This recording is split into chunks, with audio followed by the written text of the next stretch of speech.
40 দিনের বেশি যদি কেউ নাভির নিচের লোম পরিষ্কার না করেন তাহলে সেক্ষেত্রে তার সালাত কবুল হবে না, তার নামাজ হবে না। এরকম একটি মাসআলা আমাদের সমাজে প্রচলিত আছে। কোরআন এবং হাদিসের আলোকে এটি কতটা সঠিক? নামাজ অবস্থায় ওযু চলে যেতে চায়, এমন অবস্থায় ওযু আটকিয়ে রেখে নামাজ আদায় করা যাবে কি? দাঁড়িয়ে পেশাব করলে কি গোসল করা ব্যতীত নামাজ হবে না? ছোট বাচ্চার প্রসাব গায়ে লাগলে কি নামাজ হবে? ওযুর সময় মাথায় ওড়না থাকা কি বাধ্যতামূলক? মাথার চুল কালার করা সম্পর্কে ইসলামের শরীয়ত কি বলে? পারফিউম ব্যবহার করা বৈধ হবে কি? মৃত ব্যক্তির লাশ, বিশেষ করে মহিলার লাশকে ভিডিও কনফারেন্সের মাধ্যমে দূর দূরান্তের আত্মীয় স্বজনকে দেখানো যাবে? চোখে কাজল বা আইলাইনার ব্যবহার করে নামাজ পড়লে নামাজ হবে কিনা? 4 রাকাত নামাজের বদলে 3 রাকাত পরে সালাম ফিরালে কি করণীয়? এটা পরে মনে পড়েছে।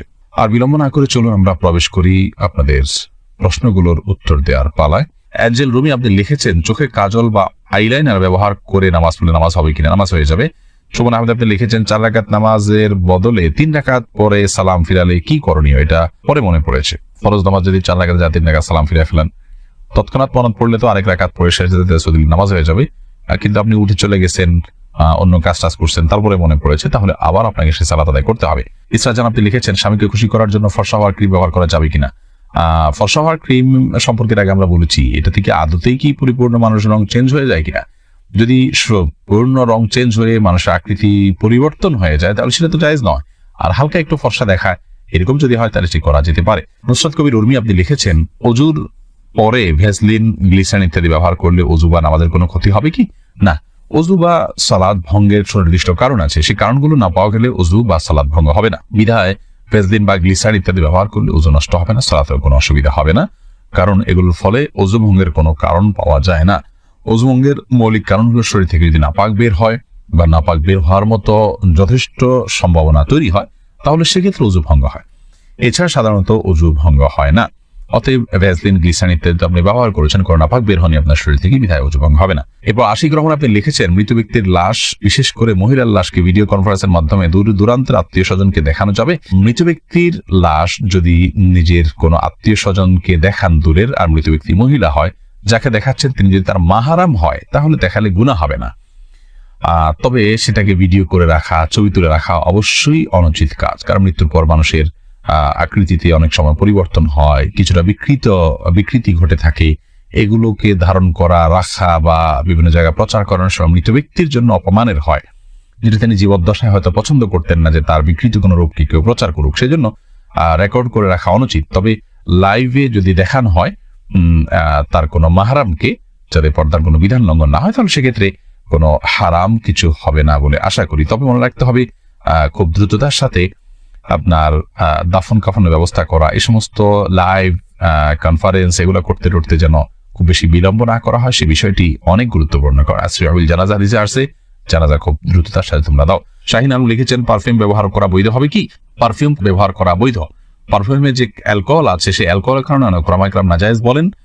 তবে অ্যালকোহল ছাড়া অনেক পারফিউম আছে, সেগুলো তো অবশ্যই জায়েজ হবে। আর অ্যালকোহল থাকলেও নাজায়েজ হবে যে সেটি নিশ্চিত নয়, অনেকের মতে নাজায়েজ হবে, অনেকের মতে জায়েজ হবে, কারণ অ্যালকোহল পান করা হারাম হলেও সেটি কাপড় চোপড় লাগলে যে নাপাক হয়ে যাবে ব্যাপারটি সেরকম নয়।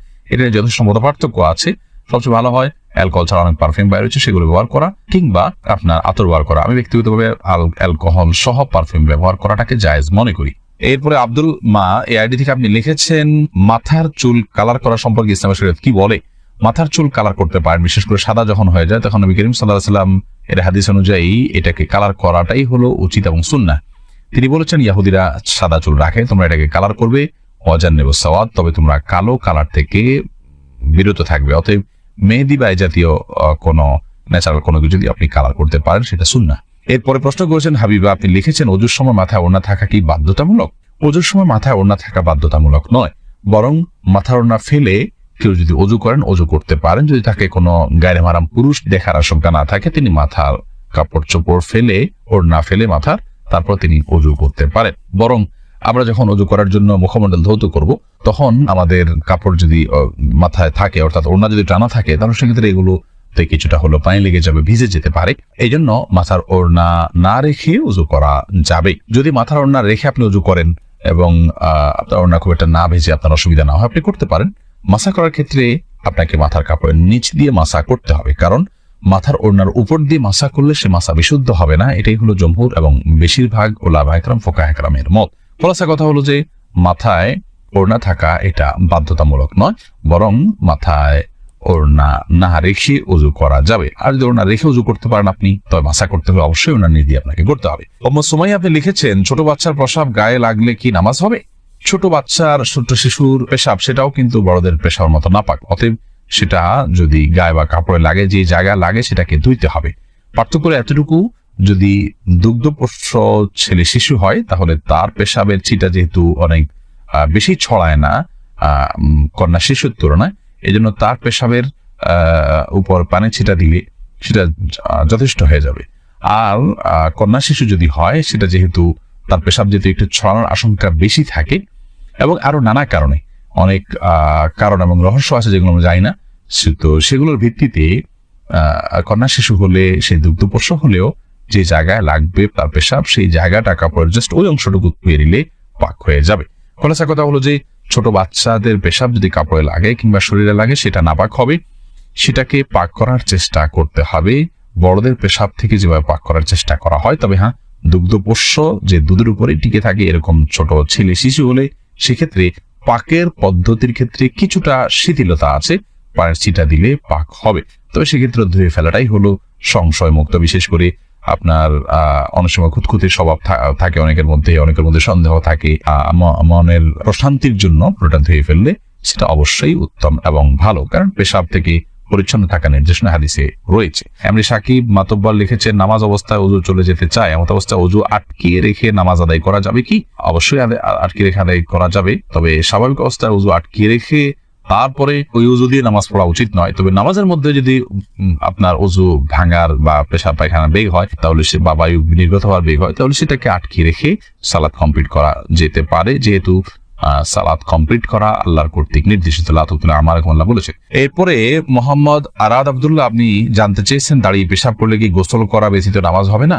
দাঁড়িয়ে পেশাব করলে যে গোসল করতে হবে এমনটি বাধ্যতামূলক নয়, বরং দাঁড়িয়ে পেশাব করার পরও আপনি গোসল ছাড়া নামাজ আদায় করতে পারেন। দাঁড়িয়ে পেশাব করতে গেলে যদি আপনার শরীরে কোথাও ছিটে ফোঁটা লাগে বা পেশাব লেগে যায়, সেই জায়গাটা আপনি ধুয়ে ফেলবেন, ধুয়ে আপনি সালাত আদায় করতে পারবেন।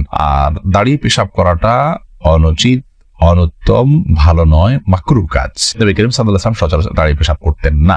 40 দিনের বেশি যদি কেউ নাভির নিচের লোম পরিষ্কার না করেন তাহলে সেক্ষেত্রে তার সালাত কবুল হবে না, তার নামাজ হবে না। এরকম একটি মাসআলা আমাদের সমাজে প্রচলিত আছে। কোরআন হাদিসের আলোকে এটি কতটা সঠিক আমরা সে বিষয়ে জানার চেষ্টা করব। প্রথম কথা হলো, হাত পায়ের নখ ছোট করা, গোপ ছাটা ছোট করা, বগল এবং নাভির নিচের পশম পরিষ্কার করা, এটাকে চেঁচে ফেলা, এটি সকল নবী রাসূলগণের প্রতি আল্লাহ রাব্বুল আলামিনের পক্ষ থেকে আরোপিত কমন একটি বিধান ছিল, সকল নবী রাসূলগণের কমন একটি সুন্নাহ ছিল।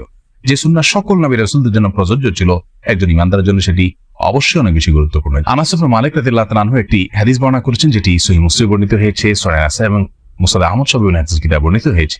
সেখানে তিনি বলেছেন যে রাসূল আকরাম সাল্লাল্লাহু আলাইহি ওয়াসাল্লাম আমাদেরকে এই কাজগুলো করবার জন্য, অর্থাৎ হাত পায়ের নখ ছোট করা, গোপ ছোট করা, বগল এবং নাভির নিচের পশম পরিষ্কার করা, চাষা, এই কাজের জন্য তিনি আমাদেরকে সময়সীমা নির্ধারণ করে দিয়েছেন 40 দিন। অর্থাৎ 40 দিন পর্যন্ত কেউ যদি বিলম্ব করেন তাহলে সেটি জায়েজ আছে, যদিও এত বেশি বিলম্ব না করে প্রতি সপ্তাহে একবার পরিচ্ছন্ন করতে পারেন, সেটি উত্তম ভালো কাজ। যত বেশি পরিষ্কার রাখা যায় এগুলো ততই ভালো।